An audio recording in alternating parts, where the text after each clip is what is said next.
지난주에 우리가 이미 통독한 출애굽기 29장의 말씀이 연상되는 그런 본문이죠.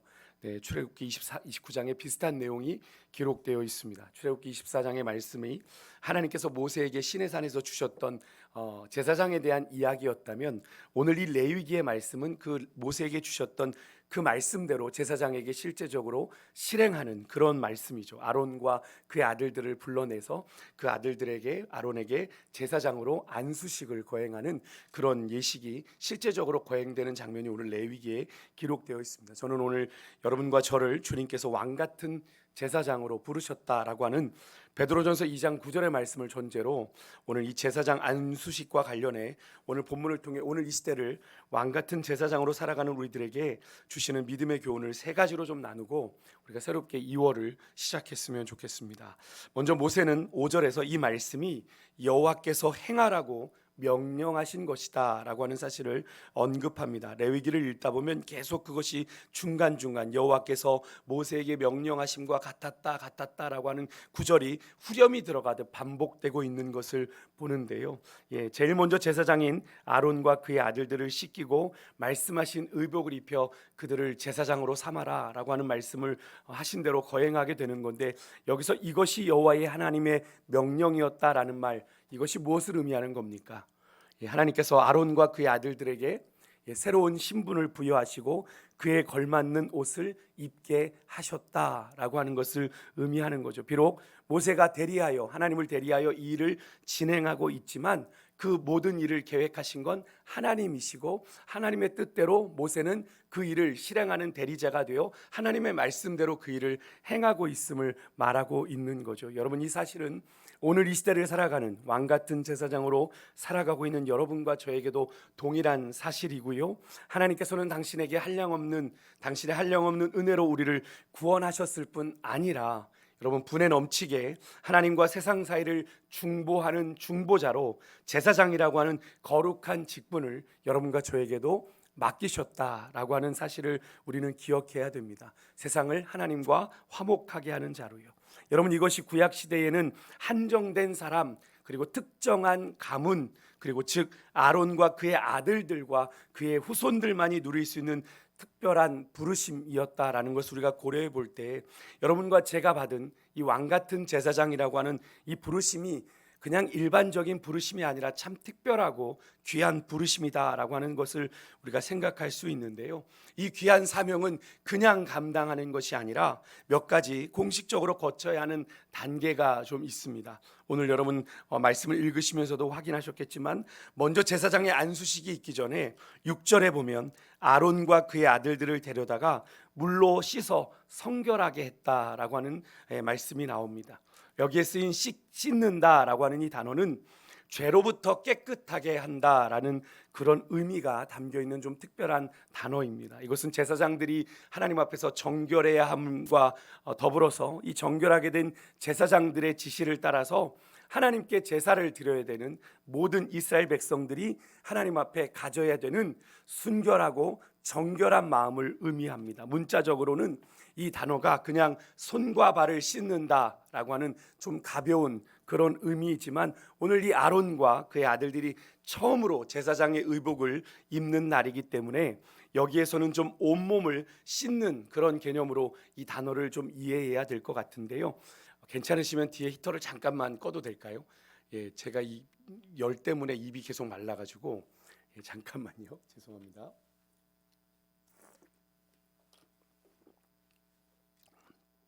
이런 제사장의 정결은 뒤에 9절에 나오는 제사장의 의복 중에 머리에 쓰는 관에서 그 의미가 한층 더 좀 강화됩니다. 거기에 보면 그 관을 거룩한 관이라고 되어 있는데요.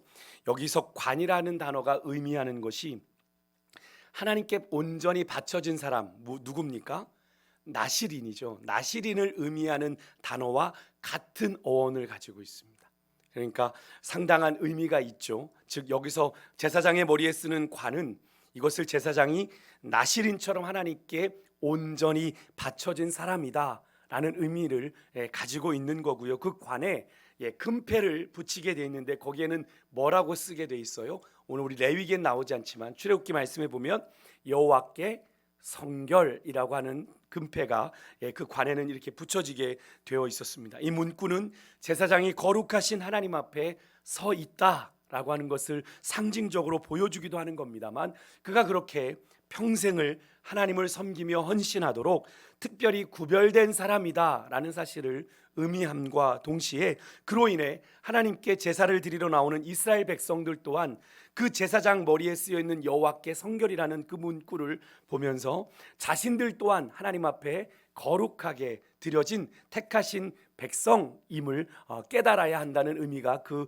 관에 적혀 있는 여호와께 성결이라는 그 문구에는 담겨 있는 의미입니다. 그래서 제사를 드리러 나오는 백성들이 다시 한번 자신들이 어떤 존재인지를 그 제사장의 관에 써 있는 문구를 보고, 여호와께 성결이라는 문구를 보고 자신들의 정체성을 다시 한번 상기하게 된다라는 것이요. 결국 정리하면 제사장이 안수식을 거행하기 전에 준비된 의복, 제사장에게는 특별한 의복이 준비되어 있는데, 그것을 입기 전에 그들이 물로 그들의 온몸을 깨끗하게 씻는 것과 그의 머리에 씌운 관은 제사장이 하나님 앞에서 얼마나 정결하고 성결한 존재가 되어야 하는지를 단적으로 보여주고 있는 그런 장면이라고 하겠는데요. 이 사실은 오늘 이 시대를 살아가는, 오늘 이 시대를 특별히 그냥 크리스찬이라는 이름이 아니라 왕같은 제사장이라고 하는 거룩한 부르심을 가지고 살아가야 하는 여러분과 저에게도 동일한 사실이죠. 우리는 현재 우리의 더러운 죄성이 주의 보혈로 덮여져서 가려진 상태이기에 당장에 우리의 죄됨이 드러나지는 않습니다만, 우리의 죄됨이 늘 하루에도 수십 번씩 드러나게 됨을 우리는 경험하지 않습니까? 우리가 스스로 노력한다고 해서 그 정결함이 지속되거나 유지되지 않죠. 우리 안에 불쑥불쑥 죄질 생각들이 올라오는 것조차도 막기가 어렵잖아요. 우리가 그렇게 스스로 죄에 대해서 무기력한 존재다라는 사실을 우리가 인지하고, 우리가 신명기 30장의 말씀을 나누었던 것처럼 우리가 성령으로 말미암아 우리의 마음이 어떻게 돼야 돼요? 할례를 받을 때, 할례를 받을 때 우리가 하나님 앞에서 성결한 삶을 살아갈 수 있는 것이죠. 사랑하는 성도 여러분, 우리가 정말로 말에나 일에나 사람의 시선이 아니라 좀 우리는 하나님의 시선을 의식하는 코람데오의 정신으로 이번 2월 한 달을 하나님의 부르심 받은 왕같은 제사장답게 구별되어 살아가는 여러분과 제가 될 수 있기를 주 이름으로 축복합니다. 또 한 가지 우리가 제사장의 안수식에서 살펴볼 것은 7절과 8절에 나오는 제사장의 의복 가운데, 제사장의 의복은 속옷, 그 속옷을 동여매는 띠, 그리고 겉옷을 입고 나서 마지막으로 걸쳐 입는 옷이 바로 에봇이라고 하는 옷인데요. 이 에봇이 대제사장의 의복 가운데 가장 중요한 겁니다. 그래서 이 에봇은 청색, 자색, 홍색, 배실, 그리고 거기다가 금색 실까지 5개의 실을 가지고 아주 견고하게 짠 이 옷인데요. 여러분, 성막을, 예수님을 상징하는 성막 입구 휘장과 지성소와 성소의 휘장 사이에 있었던 그 휘장, 그 장막을 청색, 자색, 홍색, 그리고 배색 가루고 4개의 실을 가지고 만들었음을 고려해 볼 때 이 에봇에는 뭐가 더해졌어요? 금색 실이 더해졌죠. 그렇기 때문에 그만큼 더 이 에봇이 중요한 의미를 가지고 있다라고 하는 것을 우리가 생각해 볼 수 있겠는데, 이 에봇은 어떤 의미로 제사장이 걸치게 되어 있었냐면 하나님의 뜻을 묻는 도구로 사용되었습니다. 이 에봇을 입으면 그 에봇에는 흉패, 가슴 주머니가 있는데, 이게 학자들에 의하면 한 58제곱센티미터 정도가 됐다고 합니다. 제법 큰 거죠. 그 안에 뭘 넣었어요? 우림과 둠밈을 넣어서 그것으로 하나님의 뜻을 물어봤다고 합니다. 일종의 제비뽑기 같은 그런 개념이었다고 하는데, 사실 정확하게 이 우림과 둠밈이 어떻게 생겼는지, 이 우림과 둠밈을 가지고 어떻게 하나님의 뜻을 물었는지는 알려진 바가 없다고 합니다. 학자들이 열심히 알아봤지만 정확한 기록과 근거는 없어요. 하지만 이 우림과 둠밈이 성경에 나오고 있고, 성경에도 그리 자주 나오지는 않습니다. 한 약 7번 정도가 언급이 되는데, 그 중에 한 예가 사무엘상 14장입니다. 우리 성경에는 그것이 잘 언급되어 있지 않은데, 사울이 하나님의 뜻을 구하는데 하나님이 침묵하시니까 그에 대한 책임이 자신과 요나단 때문인지 아니면 백성들 때문인지를 밝혀 알기를 원해서 그것을 확인하는 장면이 사무엘상 14장에 나오는데 우리 개역 개정 성경에는 우림과 둠밈이란 표현이 나오지 않습니다. 그냥 확인했다라는 표현이 나오는데 영어 성경 NRSV 버전을 보면 그 단어가 구체적으로 언급이 되어 나와요.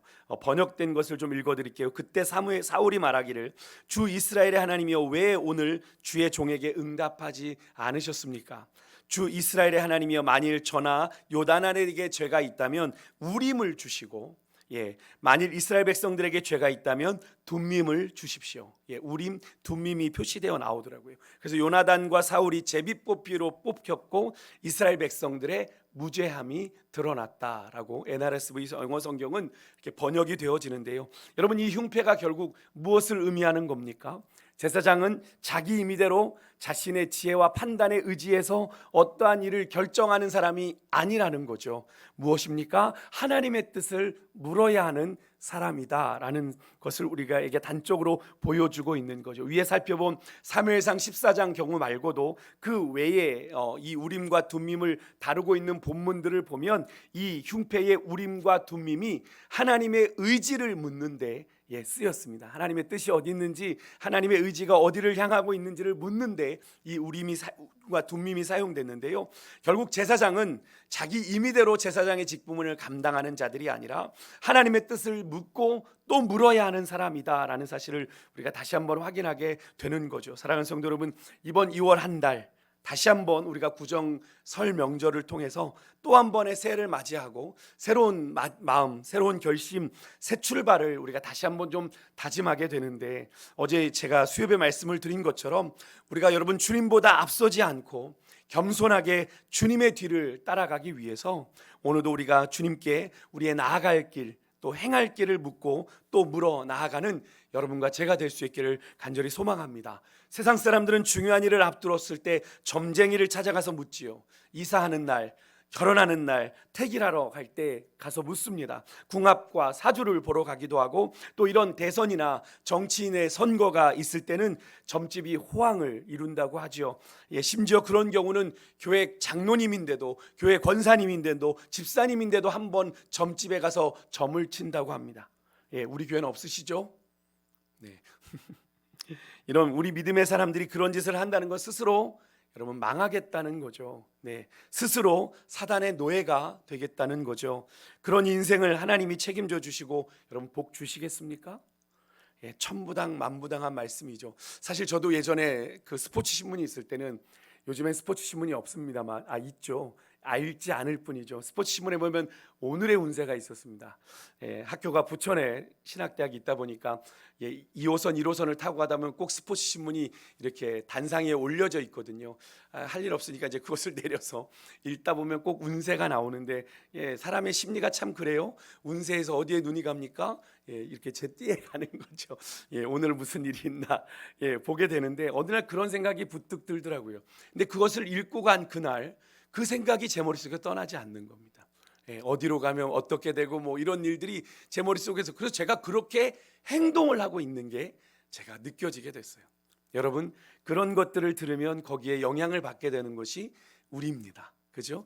여러분, 그것이 말씀이면 얼마나 좋겠습니까? 그죠? 우리가 아침에 말씀을 묵상했던 그 말씀이 우리의 삶을 컨트롤하는 거죠. 우리의 삶을 핸들하는 겁니다. 오늘 아침에 하나님께서 이런 말씀을 주셨지, 오늘 이렇게 살아가야지. 그렇게 말씀을 쫓아 살아가는 인생은 하나님이 책임져 주시지만, 여러분, 하나님도 좋고 사단도 좋고 내가 잘 되는 길이라면 어느 길로도 가리라 하는 그 인생 하나님이 책임져 주실리 만무한 말씀이죠. 그래서 시편을 기록한 다윗은요, 늘 이런 기도를 하나님 앞에 드렸더라고요. 여러분, 이 다윗의 간구가 오늘 이 아침 여러분과 저의 간구가 되기를 소망하는데, 두 구절만 읽어드리겠습니다. 시편 25편 4절에 이런 말씀이 있어요. 여호와여, 주의 도를 내게 보이시고 주의 길을 내게 가르치소서. 주님, 내가 어떤 길로 가야 될지 길을 보여주시고 주의 길을 내게 가르쳐 주시길 원합니다. 시편 86편 11절에 여호와여, 주의 도를 내게 가르치소서. 내가 주의 진리에 행하오리니 열심으로 주의 이름을 경외하게 하소서. 이렇게 고백을 했습니다. 내가 진리 가운데 행하오니 내가 일심으로 주의 이름을 경외하게 해 주십시오. 여러분, 이 기도가 오늘 이 아침에 하나님을 향한 우리 인생을 건 기도가 되기를 소망합니다. 끝으로 우리가 제사장 안수식에서 살펴볼 것은 그렇게 의복을 갖추고요, 제사장들이 의복을 갖추면 머리에 관을 씌우고 마지막으로 모세가 제사장들에게 한 것이 뭐냐면 관유를 가져다가 거룩한 기름이죠, 성막과 그 안에 있는 모든 것에 발라 그것들을 거룩하게 했습니다. 거룩한 기름을 바른 것, 특히 번제단에는 7번 그것을 뿌려서 그 제단을 더욱 거룩하게 했는데, 마지막으로 아론, 제사장 된 아론의 머리에 그 기름을 부어 그것을 거룩하게 했는데, 여러분, 이것이 무엇을 의미하는 걸까요? 신약에서 기름을 붓는 것은 주의 사역을 시작하는 사람에게 성령이 임하는 것을 상징하죠. 그것은 예수님도 마찬가지셨고, 제자들도 사역하도록 보내기 전에 예수님께서 그들에게 성령을 주셨음을 누가복음과 요한복음에서 우리가 확인하게 되는데, 그래서 기름 부음은 곧 하나님의 영이 함께 하신다라는 것을 뜻합니다. 오늘 대제사장 아론에게 부어진 기름의 의미도 바로 그런 의미인데요. 그렇다면 이 사실이 우리에게 무엇을 의미합니까? 제사장은 성령의 기름 부음을 받아 하나님의 거룩한 영이 함께 하실 때 그 사명을 온전하게 감당할 수 있는 것처럼, 온 이 시대를 여러분, 왕같은 제사장으로 살아가는 여러분과 저 또한 마찬가지죠. 우리의 힘으로 신앙생활 할 수 없는 거죠.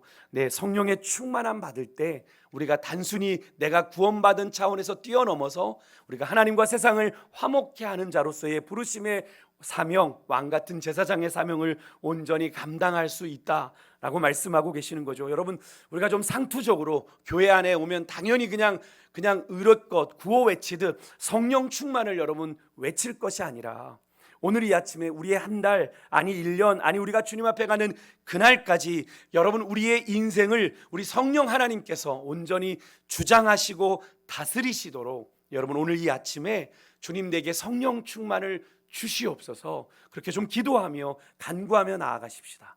우리가 경험한 거잖아요. 우리의 힘으로, 우리의 노력으로 안 되는 거죠. 그래야 우리에게 맡기신 주님 사명, 왕같은 제사장의 사명을 우리가 온전히 감당할 수 있어요. 여러분, 제가 종종 인용하고 여러분도 잘 아시는 말씀이지만 우리 스가랴 4장 6절의 말씀을 읽고 우리 기도 자리로 나아가겠는데요, 우리 같이 이 말씀이 오늘 우리 아침에 우리의 고백이 되길 원하고, 하나님 주의 영으로 되니까 하나님 이 시간 내게 성령 충만한 주십시오, 그렇게 기도하며 나아가는 마음으로 함께 이 말씀을 읽습니다. 스가랴 4장 6절입니다. 같이 읽습니다. 시작. 만군의 여호와께서 말씀하시되 이는 힘으로 되지 아니하며 능력으로 되지 아니하고 오직 나의 영으로 되느니라. 아멘. 우리 한 번만 더 읽을까요? 같이 읽습니다. 만군의 여호와께서 말씀하시되 이는 힘으로 되지 아니하며 능력으로 되지 아니하고 오직 나의 영으로 되느니라. 할렐루야. 여러분, 믿으십니까? 하나님의 영으로만 가능합니다. 우리 힘으로 안 됩니다. 목사, 장로, 권사, 집사요? 아니요, 아무것도 아닙니다. 그 직임도 성령이 충만할 때 목사다울 수 있고, 장로다울 수 있고, 권사다울 수 있고, 집사다울 수 있는 겁니다. 성령이 버리면 여러분, 아무리 하나님이 기름 부으신 자라고 할지라도 얼마나 나중에 그 모습이 추해지는지 여러분, 사울을 통해서 여러분 보시지 않았습니까? 신접한 여인에게 가서 하나님을 찾고 구하는 비참한 지경에까지 이르게 되는 것, 여러분, 우리의 출발은 성령의 충만함 가운데 구원받은 하나님의 거룩한 백성으로 힘찬 발걸음을 내딛었는데, 여러분, 우리의 지금 현재의 모습은 어떠합니까? 우리의 모습을 다시 한번 주님 앞에서 돌아보고요, 여러분, 이 레위기의 말씀이 우연히 우리에게 주어졌다고 생각하지 않습니다. 이번 2월 한 달 우리를 왕같은 제사장으로 하나님이 불러주셨는데 어떻게 그 사명을 감당해야 하는지를 다시 한번 우리에게 깨닫게 해주셨죠. 여러분, 날마다 주님 앞에서 성결하십시오. 그렇게 거룩하게 구별되십시오. 그리고 하나님의 뜻을 늘 묻는 가운데 나아가십시오. 그러면 하나님이 여러분들에게 가르쳐 주십니다. 들으려 하면 들리고요, 그렇게 여러분 순종하려고 하면 보입니다. 하나님의 뜻이 보이는 거예요. 마지막으로 여러분, 성령의 충만함 받으십시오. 이것은 교회 안에서 그냥 상투적으로 듣는 구호 절대로 아닙니다. 성령 충만 받지 않으면 신앙생활 불가능하기에 교회에서 그토록 성령 충만을 받아야 된다라고 말하고 있는 거죠. 여러분, 2월 한 달 나의 노력과 수고가 아니라 성령의 충만함으로 넉넉히 주신 사명 감당하는 여러분과 제가 될 수 있기를 주님으로 축복합니다. 기도하고 우리 기도의 자리로 나아가겠습니다.